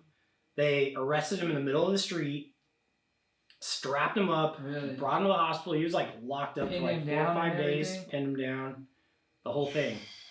So, what do you think would have happened if you didn't get away? Oh man, I think I could think have either gotten severely hurt or possibly dead. I don't let myself go into that because it didn't happen. Yeah. I'm really good at like, you know, this is what happened. I wasn't trying to bring it. No, it's fine. Because I can like touch on it quick. Yeah. But you know, you gotta be able to control your mind. Absolutely. So that it doesn't go to too crazy of places, dude. Yeah, bro. That's the big secret to happiness. But when that happened, it was pretty whack, bro. Because at first I was like, oh man, whatever, bro. You're tripping. Okay. Like, it's all good. Like, I talked to him on the phone, and he gave me the most bullshit ass, oh, I'm sorry.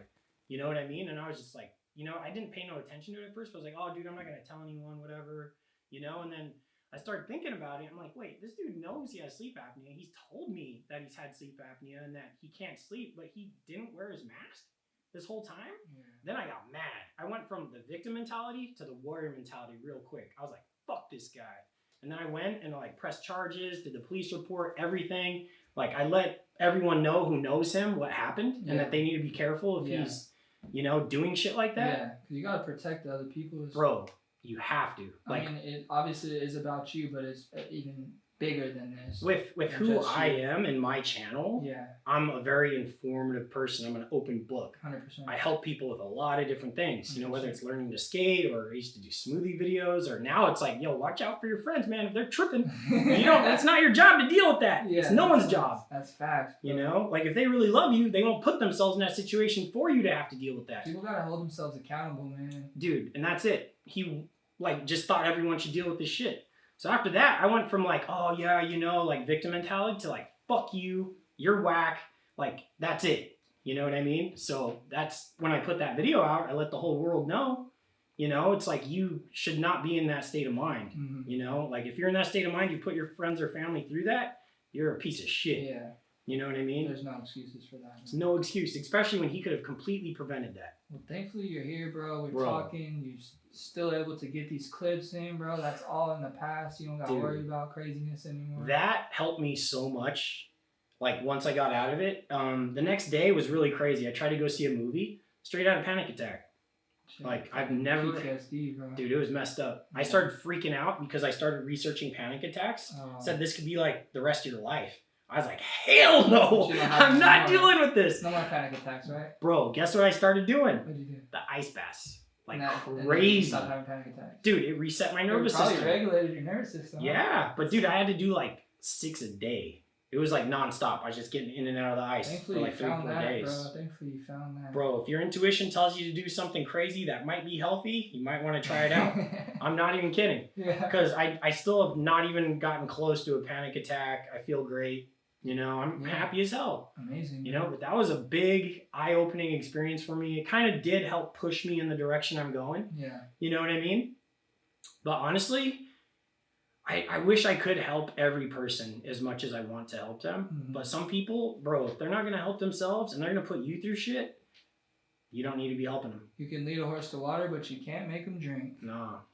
And that's it, you know? So that helped me a lot with a big life lesson in life, you know? Thankfully you're here, bro. Me too. We need Nigel, man. We need Nigel. Me too. And I'm glad I didn't hurt him. Yeah. Because if he would have had a scratch on him, they would have arrested me too. Crazy how that works. Hey, honestly though, and you're defending yourself. I see it from their point of view too, and I think instinctually I kind of knew. Mm-hmm. You know, it's like if he hurts me, people see it, they're arresting him. Yeah. If he's hurt, they're arresting me. Yeah. So I just kind of knew it's like I just got to get out of this and not hurt him. They don't know the whole story. No. They're just coming up on whatever the scene may be, and it could don't. just look like, oh, he's retaliating against you doing something. Exactly. And they're gonna take you, and they're gonna figure that shit out later. Yep. Well, or they're just gonna say whatever. You know. Yeah. So it's like, you know, when you're in a situation, it's just you and that person. It's a very sketchy situation. Yeah. You know what I mean? Mm-hmm. If someone starts tripping, best thing to do, walk out the door. Just get on out of there. Dead serious. It's not worth it. Yeah. You know, like unless they're like your brother, your sister, your mother, mm-hmm. someone like your family, mm-hmm. your wife. Yeah. You know. Yeah. Maybe you should stay and save them. Take care of yourself, man. But you know, look out for the ones, your loved ones, but also pick your battles. Bro. I feel like that's what you're saying. Yeah. Basically. Yeah. You know, especially someone who, you know, it does suck, man. I really did value him as a friend, and you know, I hope he's doing good. But I don't want him part of my life at all. Yeah. You know what I mean? Like he's lost that connection. Yeah. And I'm good with that. Yeah. If he ever saw me, I want him to walk the other way. You know what I mean? Respect. Yep. So, would you consider yourself a spiritual person? Yes. Yeah. Highly. Okay. Big time. Whether it's my Native American heritage or indigenous heritage or, you know, I've always been really into dreams. I feel like most people who are really into dreams, it's like you're kind of just pulled that direction, mm-hmm. you know? So I've always prayed. My dad, honestly, I can say some stuff. My dad definitely did some stuff where I was like, whoa, I believe in something. You know what I mean? He did some really interesting stuff. There's, whatever, spiritual man, like, you know, shaman, whatever you want to say. But for a minute there, he was in a really strong place. Wow. There are some, like, the best story I have is we were chilling at our place. It was like out in the middle of nowhere.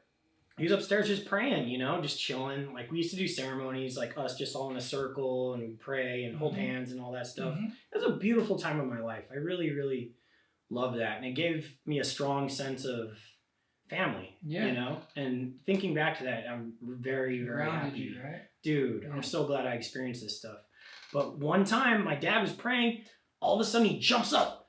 He runs downstairs almost like he was possessed in a weird way, in a good way. Yeah. But he runs downstairs, he's like, we gotta go up on the mountain. The deer are up there, right now, we gotta go.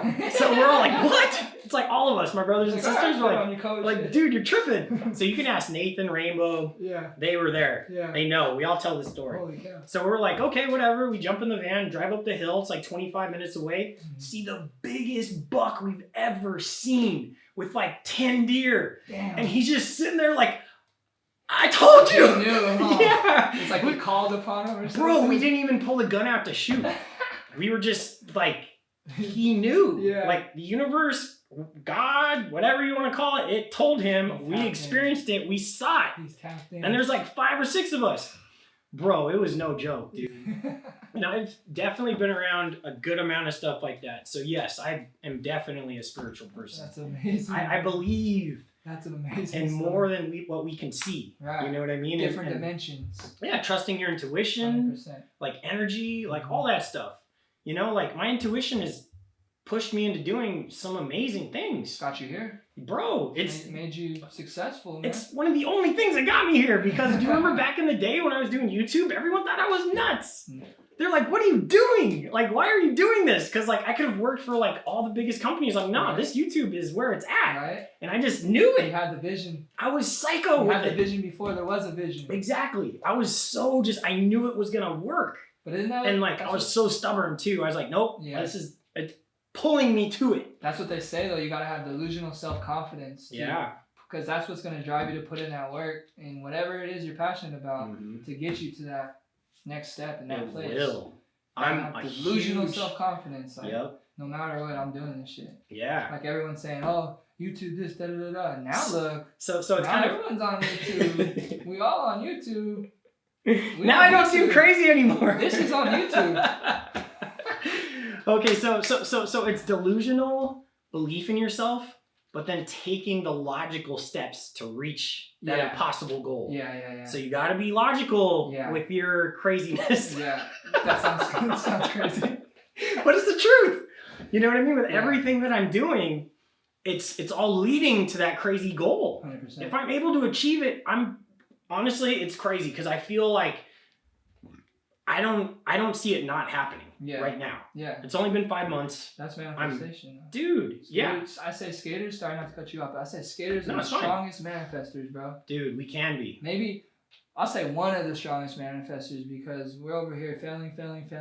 I said this before, and all we can see is the land. All we can see is the positive outcome. So we're over here projecting this positive energy, manifesting this shit into whatever it is, and then eventually, like a skate trick, like a kickflip, after trying, you do that one, and then you keep building on that. Exactly. And you brought now, from a thought, you brought that into reality.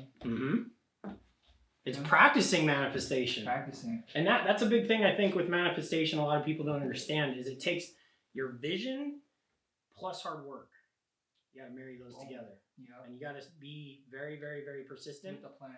Yes. Or you'll just be like floating around. And even like the more people you tell about it and that are helping you and that believe in you, then it gets even stronger. So believing in yourself enough that you tell people, and then you believe in yourself so much that other people start to believe in you, then it just grows. Yeah. And it like flowers into something like big supernatural. Yeah, like some Dragon Ball. Like I'm about to throw Kamehameha. We're here right now. I mean, me, you, Paul, Spanish Mike, all the bros, freaking Jack the Cesare, all this whole ecosystem, we all manifested to be one. Yep. You know what I mean? It's so crazy. We're still doing it. So dude, I love it, dude. It's beautiful. That's one thing I love about everyone finally jumping on YouTube is because everyone has their unique story to tell, ways to do videos. It can be you and your personality and your life, and those people resonate with it. There are almost 8 billion people now. Is it like it's 7? I know it's 7 billion, right? But it's almost 8, isn't it? But that's a lot of people. I mean, you got to be able to resonate with somebody. Yeah. You know what I mean? Like, if not 8 billion, there's got to be someone out of those 8 billion, right? Yeah, right. Come on, give me 100,000, 200,000. Like we're making something kind of cool. We manifesting. Exactly. Woo! Let's take a breather real quick. Bro. Woo! I just feel great. Like, going from, because dude, honestly, I mean, when I woke up, because doing the ozone therapy, I was like, I think I could do this today. Yeah, you're questioning, like, damn, can I even get out of bed today? I mean, I did feel pretty crazy, but then, I didn't have caffeine for 2 days too. That's the other thing the guys at Radiance, they try to get me to not have caffeine. Sorry, Dave, I'm having an accelerator. This is cheat drink. Yeah, it's my cheat. Hey, it's not alcohol. Yeah, don't worry. Just ain't shot. Accelerator, don't worry about it. But so, damn, yeah. Crap, I forgot what I was gonna say. You were saying how you're feeling good, and you did the ozone. Oh yeah. Okay. So I wasn't feeling too good, but just having that last little sesh with Christian inside, just doing the tricks up the ledge. We got switch flip back to back to back. Yeah. And me and Christian, we got switch flips pretty good, but Sai doesn't. And Sai did the best switch flip out of all of us. Damn. This kid's just getting to the point where he could just pop. It's like you. It's like when you pop stuff, you're just really light, but it just goes up. It's like how Cy was doing. He almost nollie flipped up it. It was incredible, bro. So like we're just getting him to. That's when I love working with skaters when like they don't even realize how good they are. You know, and like me and Christian, like I'm kind of like good cop, he's bad cop. Yeah. He talks mad shit to him, and I'm like, oh, you got this. Yeah. And like, dude, he did a lot of crazy stuff for this video. I'm super proud of him. Yeah. You gotta look out for that video, man. Yeah, dude, his style's getting really good. That's dope. He doesn't even realize how good he is. Dude, I gave him one little tip about switchback 180. And he would switch backside up the thing like nothing. Then he switched backside off. And then he switched backside alley-oop off. Oh, he's gonna be alright. He's gonna be just fine. Bro, if you get switchback 180s from one little tip, that's a good sign. Yeah, bro, I love how hyped you get on skateboarders, bro. Like, oh man. You still have that like the energy we found when we were young, like just like hyped on the homies doing stuff and hyped on learning, even if it's just like big or small little things, you know, figuring out different ways to do tricks and stuff. It's really cool. I've always loved like skating with people because I'm an older brother. That's all I did growing up. That's what you've been to me, bro. That's what I have been. You know what I mean? So with like me and Paul, we taught each other all these tricks, and then like I'll just meet new skaters and we'll learn together. And like right now, me and Christian are on it, dude. Yeah, I bet. Both trying switch flip back tails, getting switchback tails really good. Like, dude, we went to work on that ledge today. We all switch flip it back to back. I did 2 in a row. Christian did like 10. He's gonna be one of the best switch flippers ever. I'm putting that out there right now. Bro, for real. He's getting stupid good. Then we all switch frontside flipped up it. Then I frontside flipped up it 4 times in a row. Yeah. Then frontside flips were my worst trick. Yeah. And because of my frontside flips, I figured the balance out for kickflip. Then I kickflipped up it 3 times in a row. How that clicks, huh? Bro, so nuts. Skateboarding is the best. Yeah, it's like a puzzle. Every trick leads to another trick. You know what I mean? That's why I'm always so big on the basics. You know, just do all your ollies, all your 180s, master them so that you can just pop and turn whenever you want and just do everything super easy, going fast. Everything else will just kind of open up eventually. To me, that's get the fundamentals down. The fundamentals. I'm so big on the fundamentals. Even just the manuals on flat. If you can do all the manuals on flat really far, bro, like I've saved myself like 5 times since I started because my balance is so in tune. As soon as it starts to go off, my body jerks the other way to correct it. Yeah. Because I almost died at El Sereno, dude. I tried to switch back 50, the little ledge there, and I went too fast, and I almost slipped out. Yeah, and I would have like fully laid out. You got too much pop, bro. Dude, when I popped, I straight went like, ah! But my body saved myself, and I'm like, I rolled away. I was like, oh my God.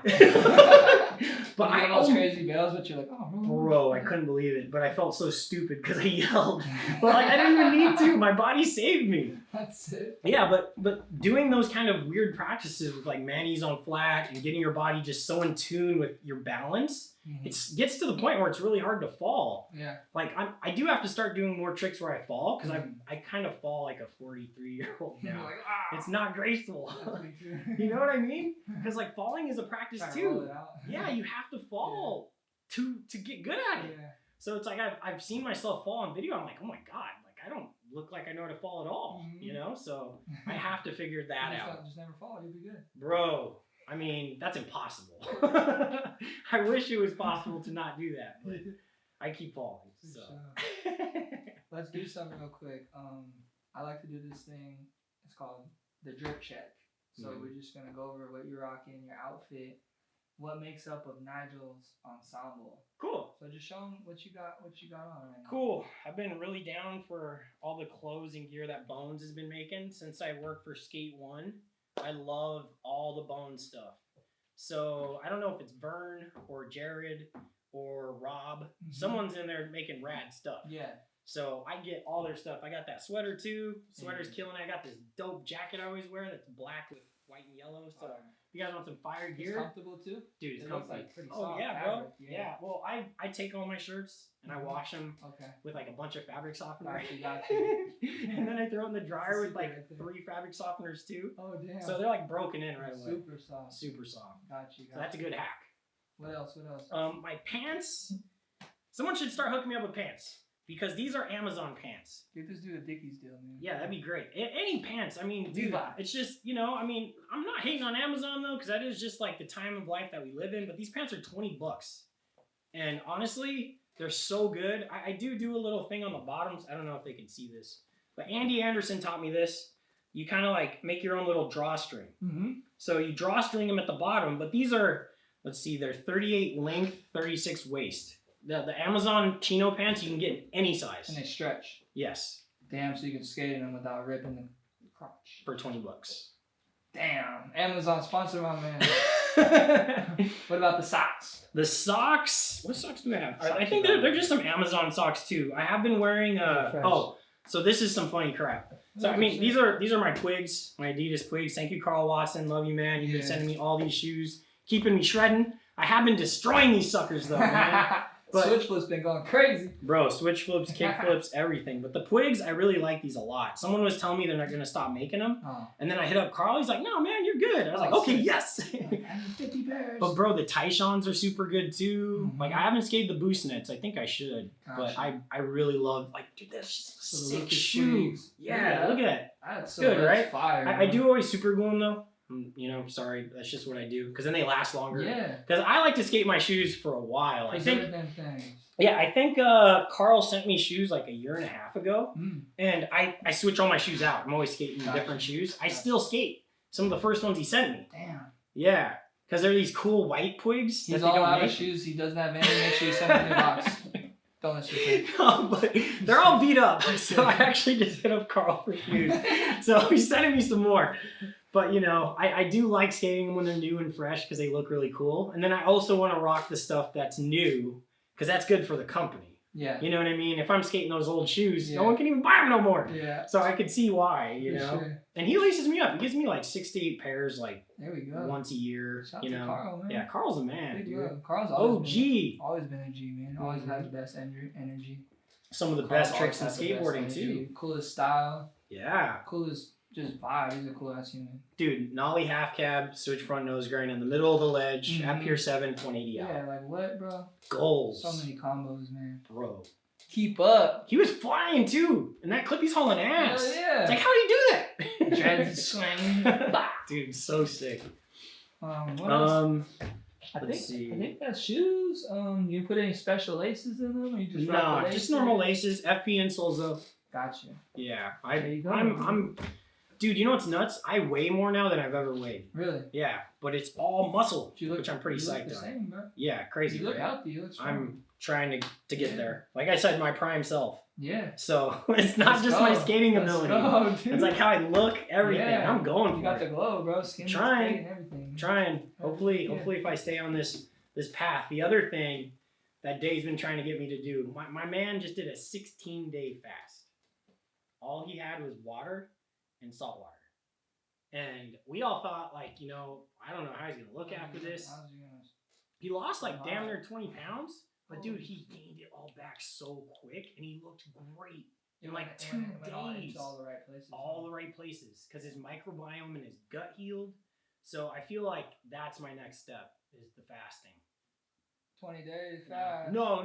I like 7. I think is solid. So if I could do 7, I think I will reach my prime state very fast. Yeah. So. Well, shoot, we're gonna see. Yeah, I'm gonna do it, dude. I'm not messing around. See you guys in a few months. Let's see where you're at. You're gonna be Superman, Hulk style. Try to be. I guess. Let me do my drip check real quick. Sick. I'm not really. I got this shirt a little while ago, so it's just kind of in the closet. Brought it out for the special occasion. Dude, Kobe play baseball for a sec?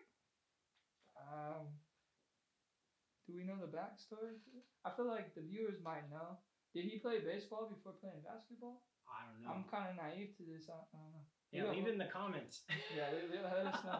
But yeah, you got Kobe playing baseball. Looks like you got a Dodgers jersey on. Yep. I don't remember. I think this is damn, who made this shirt?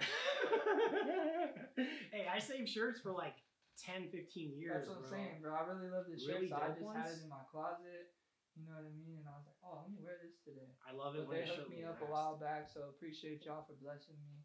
If you guys, when you see this, make sure you let me know so I can shout you guys out. But yeah, appreciate the shirt.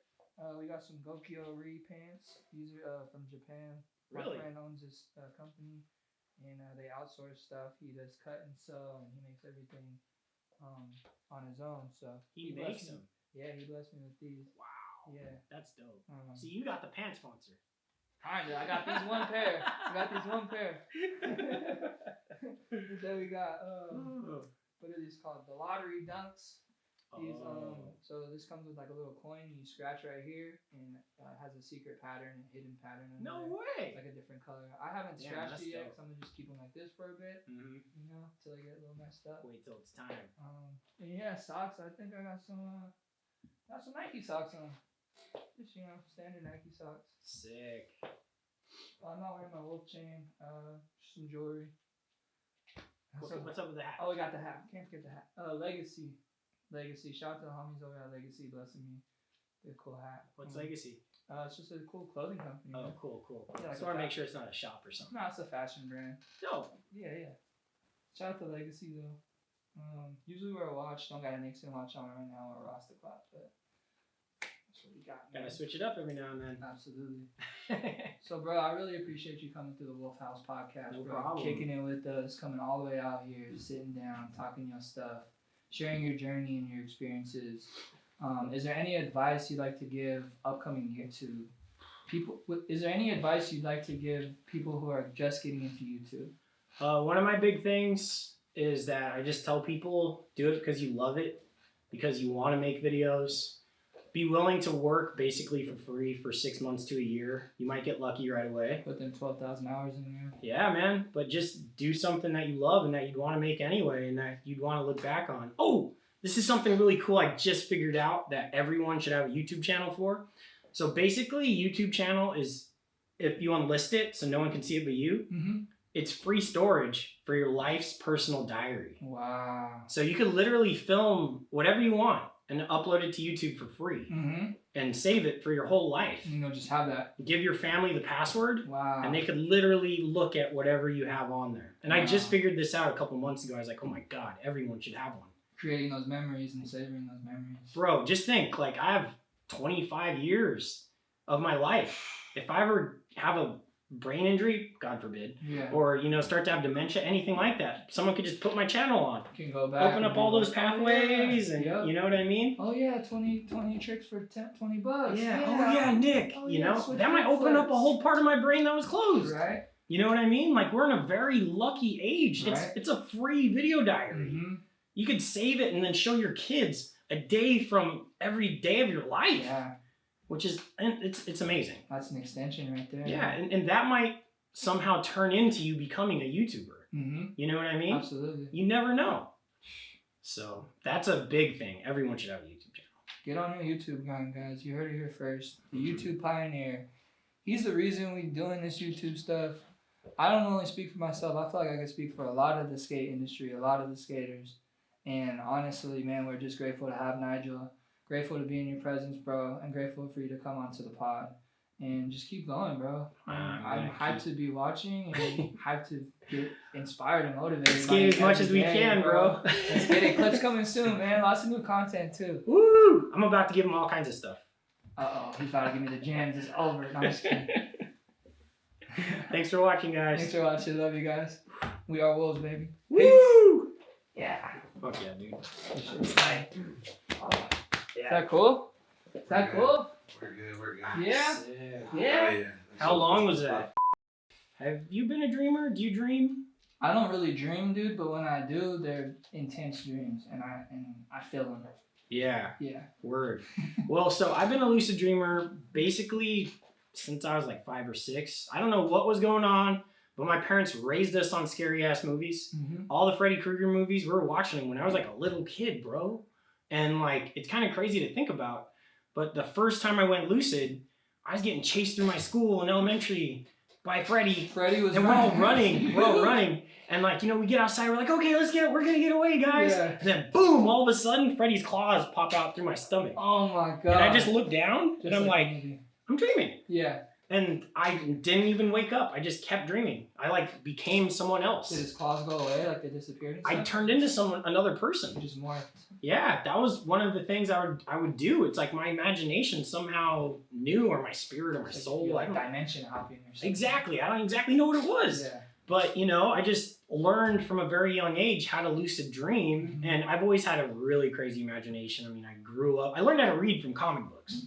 So I've always been into like, you know, people flying and like super strong things and like stuff that's impossible. Avengers. Yeah, but in your dreams, all that's possible. So it's like when I dream, I don't know what the hell's gonna happen, you know? Like, this feels real. Oh, bro. Is the dream my real reality?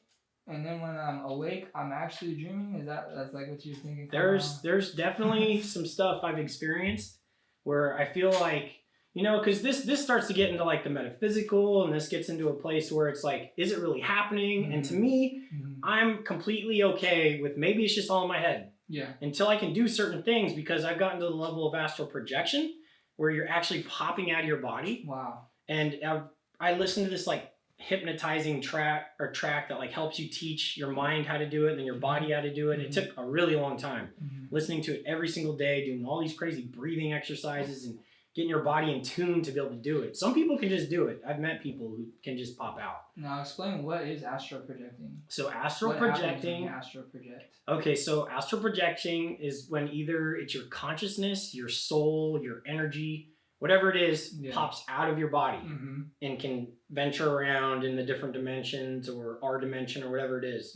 And when you start to do it, it's crazy, because I remember I was listening to the meditative track and they tell you to like lift your hands out and your feet first, right? So you'll swear to God you'll swear to God that your arms are out in front of you or your feet are, and then you'll open your eyes and they're down at your side. Dude. And that's how it starts. Yeah. But it gets so like your brain is so sensitive in that state, because it's almost like the state in between sleep and awake. That's the sweet spot. Yeah. So you want to stay in that state. Or whatever they say. No. Okay, so do you know how you can never remember when you go to sleep? Yeah. That's the sweet spot. Right there. Oh so you train your brain to like almost fall asleep, but it doesn't. Yeah. And you're right there in that magic spot. Yeah. And you can start to like do really, really interesting things. Yeah. But, you know, I've popped out of my body and like ventured around, and everything doesn't look quite the same, which is really strange to me. So, you know, there's all these theories about alternate dimensions and stuff. Yeah, it's like I would pop out at the place I'm staying now, and some of the stuff looked the same, but then some of it didn't. And I was like, what's really going on here? You know what I mean? So I don't know if you believe in the Matrix, or, you know, there's all these different things that it could be. I believe in a lot. Yeah. I mean, so let me say this. I pride myself on how much of an open mind I have. Like, I can listen to someone's theories and thoughts, and I never get triggered. Likewise. Because I want to hear what everyone has to say so that I can grow more. Yeah. Because that's an open mind. Yep. If someone says something and it triggers you, guess what? They just hit a part in you that's not open. It's closed. Exactly. Yep. So there's a lot of people out there who claim they're open-minded, but they are not. Yeah. So with astral projection, it's like I can admit that it might all be in my head, but I've experienced some really crazy stuff, you know, like popping out and you can feel the ceiling with your hands. Damn. But then you wake up and you're laying in your bed. So you're like, I was up there. I could feel it with my hands, you know? Yeah. And like, dude, I like, okay, I popped up in like weird houses and there's people like talking to me and it feels like I'm in someone else's body. Like really trippy stuff, dude. I feel it. So I've really experimented around a lot with that. I did have something that was pretty scary happen. But with astral projection, I feel like no matter what, if you can do it, if you can get to those levels, just be ready for anything. Yeah. You don't know what the heck's going to happen. Yeah. And I've experienced some stuff that kind of scared me, so I stopped doing it for a while. But now I'm to the point where I'm going to go all in again. Can we talk about the scary real quick? I mean, or you don't want to touch on it? I just don't want to scare anyone from lucid dreaming or doing that, because I've never experienced anything like this. Okay. But basically, I found myself, first I thought I was just floating through some grass because it was really, really beautiful.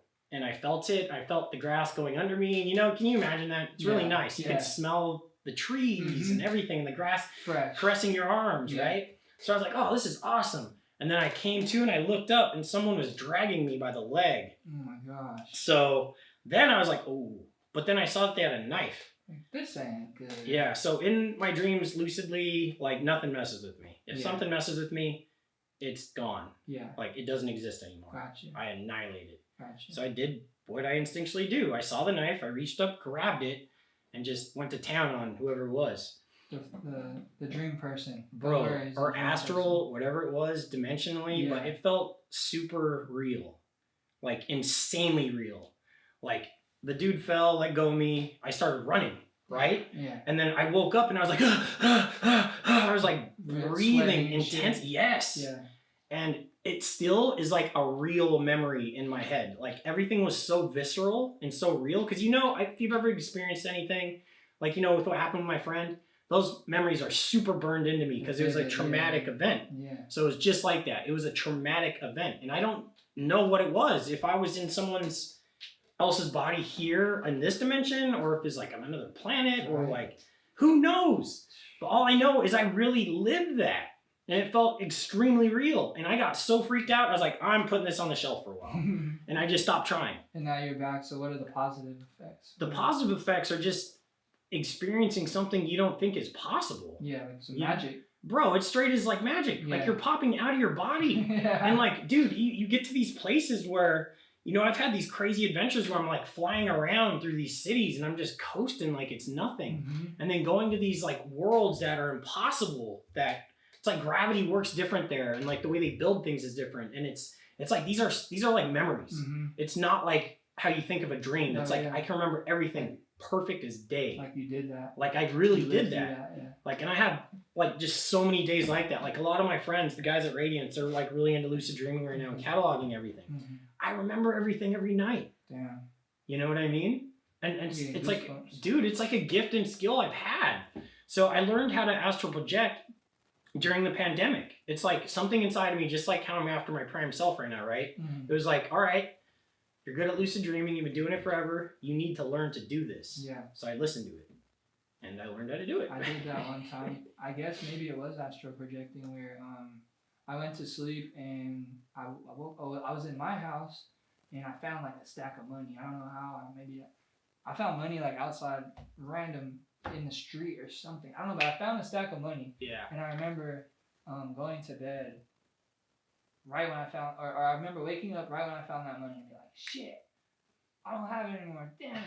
And so I was like, I gotta go back in. And I was able to go back into the dream. That's very powerful. Next time around, right when I went back to sleep, I went back into the dream. Yeah. And same stack of money. I put this stack of money in my drawer, in my nightstand drawer. So when I wake up, I'm gonna have my stack of money. Yeah. Of course, there ain't no stack of money. That's how aware I was to be like, oh, I'm dreaming. This next time around, let me preserve this. Let me put this away. That's powerful. Because maybe I'll wake up and it'll be there. Yeah. No, I've had moments where I feel like I've gone to like an alternate dimension. I had a piece of clothing or something that I was gonna take back with me, but then you get back and it like fades. Yeah, yeah. It's like the dimensions don't mix, so it can't stay there. Makes you wonder if like Peter Pan is real, Bro. Talking about how you're flying and stuff. Hey, honestly, all I know is that there's people out there like myself who experience a lot when they go to sleep. And, it's like sometimes I feel like I don't even sleep. I'm like in this other place. It's just like Neverland. It's like you just woke up again. Somewhere else, yeah. It's different, but it's similar. You know what I mean? And a lot of the times, it is kind of crazy though, because normally I don't have any type of powers until something triggers me. So if something attacks me, it lets you know. It's like, bro, I go like straight Goku Super Saiyan mode. I'm like flying around, like, what? You messing with me, fool? I'm gonna obliterate you. Like I've had some crazy ones, dude, where people tried to attack me and I straight kicked them over a mountain. They're just gone. Because most people can't punch. Yeah, yeah. But the secret is you don't punch with your hands and your body. You punch so slow, right? Dude. Like you can never, it's like you're trying to punch through water or something. So because we're skaters, we're better at this. You imagine it like how you imagine a trick. And you feel that feeling in your head, right? That's what you do when you're dreaming. You imagine that fucker flying over the mountain. You imagine them like being kicked. You manifest them. Bro, I've had things attack me that, might be a demon, might be an alien, might be something. Right. They don't exist no more. Right. I destroyed them completely. So it's like, that's what I tell people. I don't have nightmares anymore. Yeah. Because the nightmares are when I boss man up. I am the nightmare. Exactly. It's like you flipping on them. You Thanos in this motherfucker. Bro, you tear them to pieces, bro. And that's a wrap. That is a wrap. Hey, anyone out there, whoever wants to know, just hit me up about the astral projection and dreaming. I love talking about it. Most people are not that into it, so. It makes you wonder. It makes you wonder.